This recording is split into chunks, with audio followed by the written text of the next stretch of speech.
Hey YouTube, this is Ben Yessel. I'm making another video tonight. I had a not so fun thing happen to me, but I don't have to get into that. There's a lot to mention about life, by the way, that I haven't mentioned in other videos. As I have time, I'll try to get to my life as it's been over the last year or two since making YouTube videos. I just want to throw this out there. Some thoughts I have about dating and romance when we see other people. And I think you guys need to know where I'm coming from still a little bit. So, maybe I'll talk about the things first that have to do with how our own personal attributes affect what kinds of women will likely want to spend time with us, or what they'll see in us. So, I'm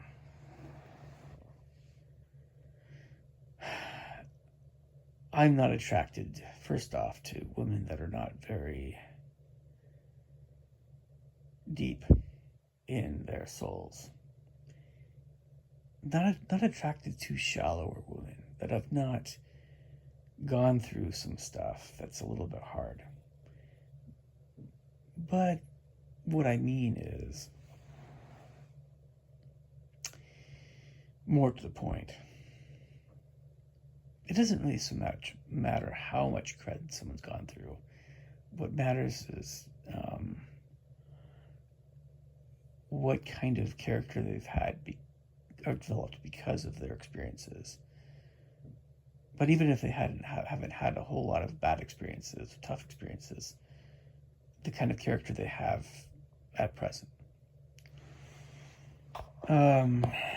More in that kind of thing that makes a person more kindly and humble, less likely to misunderstand other people because of experiences they've had in life. So it's not always the hard experiences that make a person more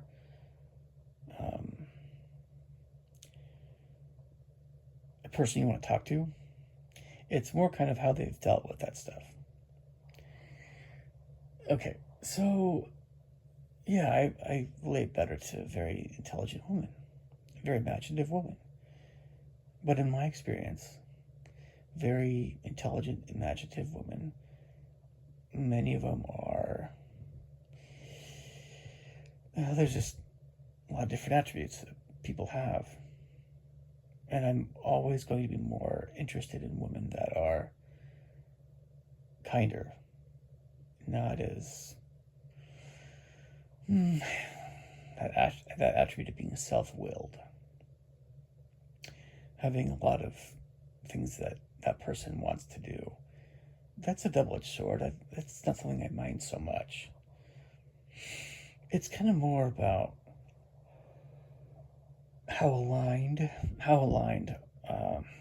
I am with this other person, what we want to do in the future, how much those things are in alignment.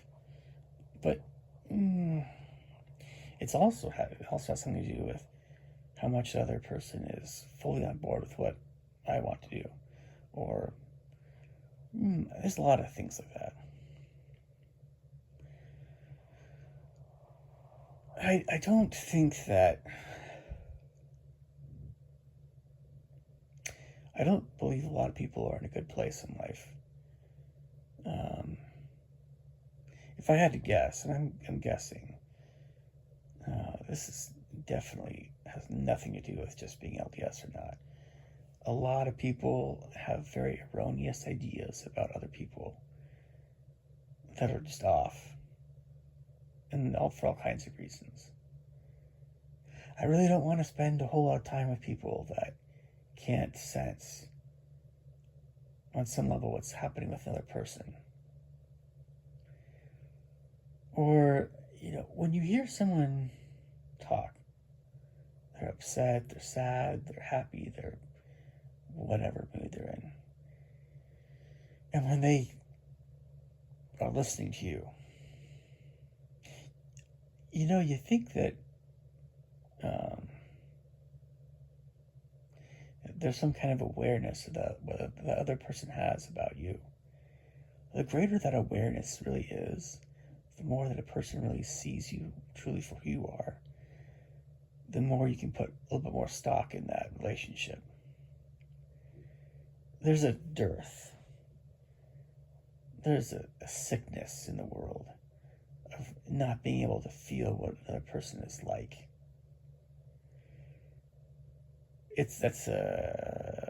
On some level, it's a spiritual malady, but it can also be something different, I suppose.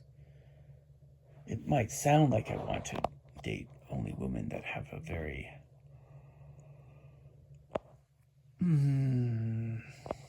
thick skin kind of deal. Not at all. But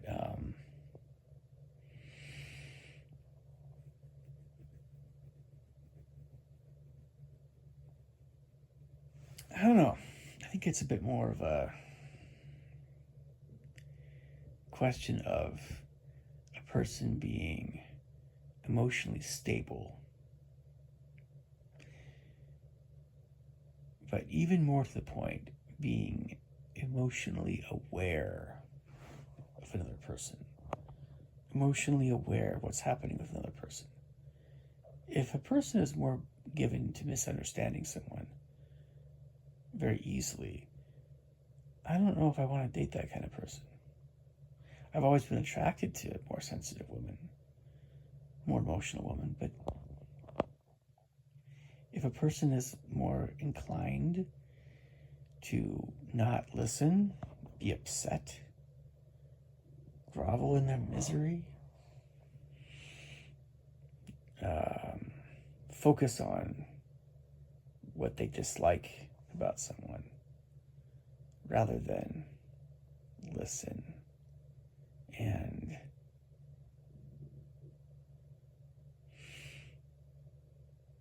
kind of put their anger and judgment on hold for a bit. If a person can't do that, I don't know if I want to marry that person. I don't even know if I want to date that person. It all depends. It all depends.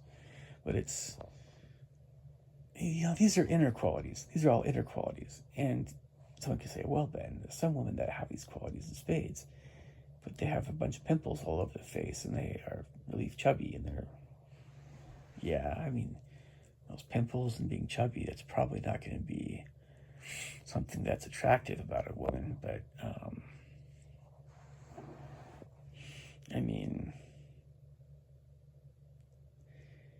let's put it this way. At least you can talk to them without feeling like the world's going crazy. But you might not date or marry them. If you date or marry someone who's really attractive, but they're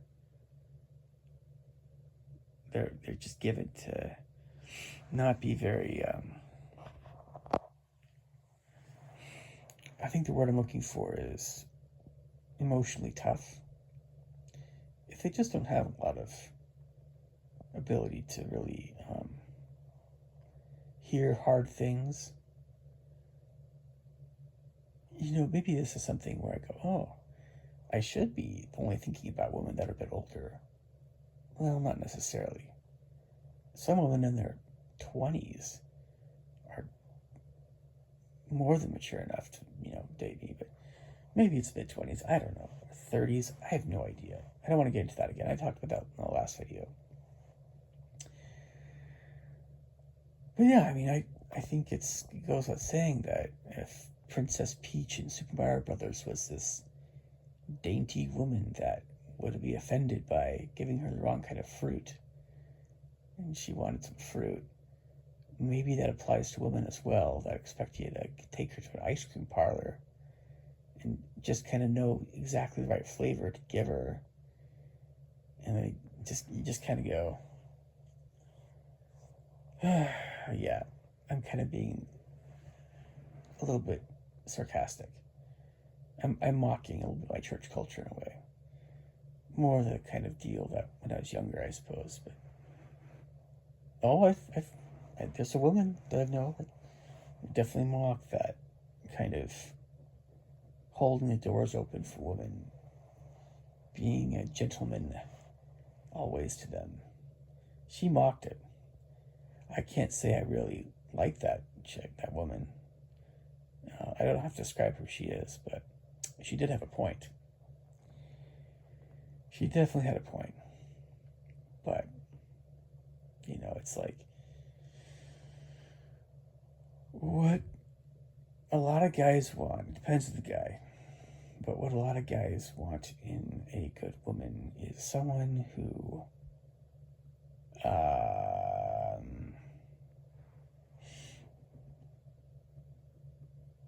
is, if they're an adult, what kind of adult are they? Are they, their maturity, yeah. But it's also like, some women are really, really, really difficult to get along with. And they have to work out that stuff on their own. When guys talk about how we need to go out in the forest or we need to be happy by ourselves and all this stuff, what a lot of times that boils down to is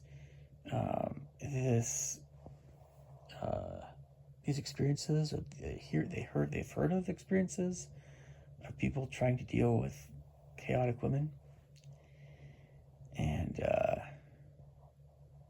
that's why they're like, hey, in order to be really happy, you need to be happy by yourself, and if you're happy by yourself, then there's chances are you can be happy with women that want to be around you because you're happy.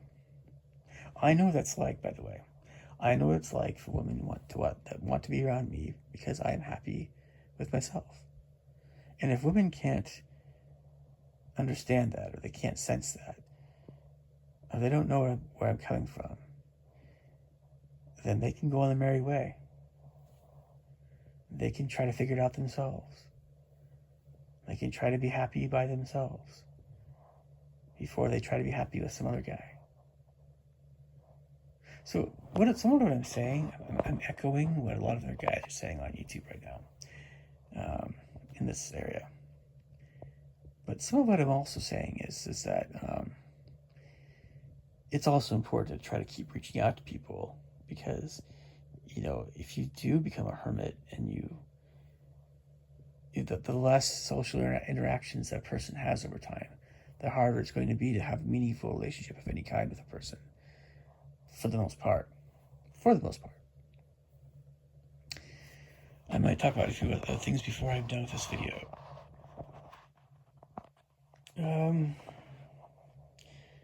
I truly believe that a lot of members of my church that are more, we'll just say, more especially righteous and also very mature, and they've had leadership positions in my church, they don't always know what to say to people. They still are imperfect and make mistakes. But there definitely is a spiritual strength there. I will never criticize leaders of my church, ever. But I do recognize that they're imperfect people. And they can make mistakes. And I think we are all, very critical of them. And so they feel a lot of pressure. But it's easier to know what direction to take when someone is closer to the Lord regarding church matters and spiritual matters. Yes. And then there are people that are always going to be kind of unpopular with the world, some prophets and things.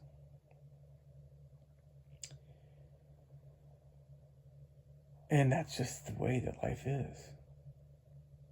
People that kind of criticize godly men,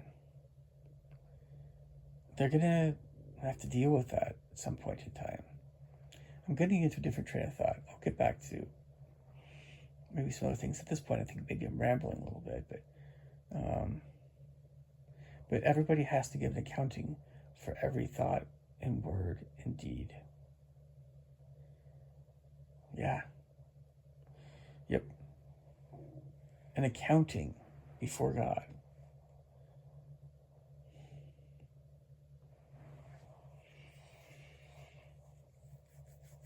It's very easy to think of life as being just what we do on the outside, what we say, and not what we think about. But the thing about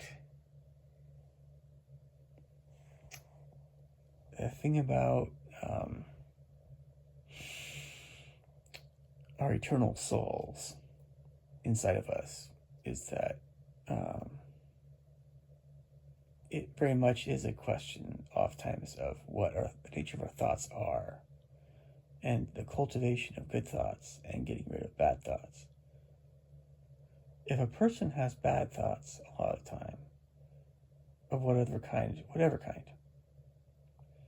the more that a person has any kind of bad thoughts, it's going to affect the way that they are. If a person has more merciful thoughts, or a person has deep, probing, difficult thoughts, turbulent thoughts, whatever they are, even someone that are bad, if a person is striving to do what's right and good, that one side or the other will come out more. First, a person can be perceived as being sad or troubled, who's going through hard things. And we all are going through hard things, so many of us will look more sad than other people. They'll put on brave faces and kind of hide that sadness, but we're going to come across as being more good or more evil, one way or another. And some people are so desperate to have relationships with other people that they'll maybe just seek out women that are more evil, like they think that they themselves are evil. That's not such a remote possibility. That is a very real possibility.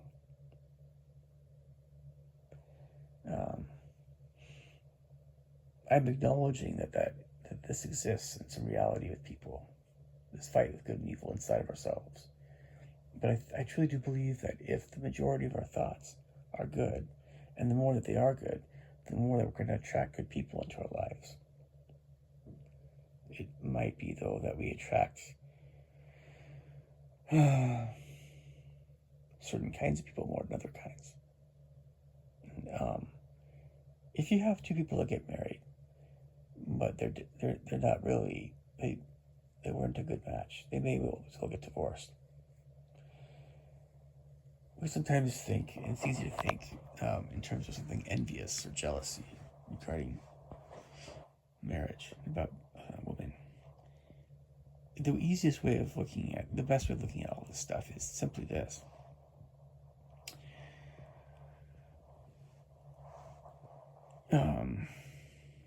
I don't, like, we should say to ourselves, I don't personally wish any ill will on anyone, really. If I want to be a good person, I don't wish anything bad on anyone. And then those people that are more godly themselves, I don't think they wish any ill will on me. And so I do want some things in life, absolutely, but I'm not going to engage in certain behaviors, just because I want something really bad but I can't have it. Or I'm not going to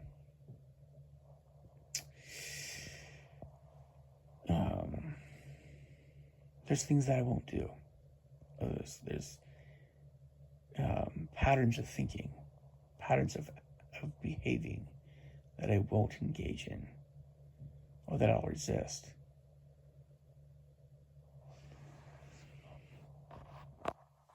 Some of you guys, if you're into martial arts, should watch Ramsey Dewey's channel.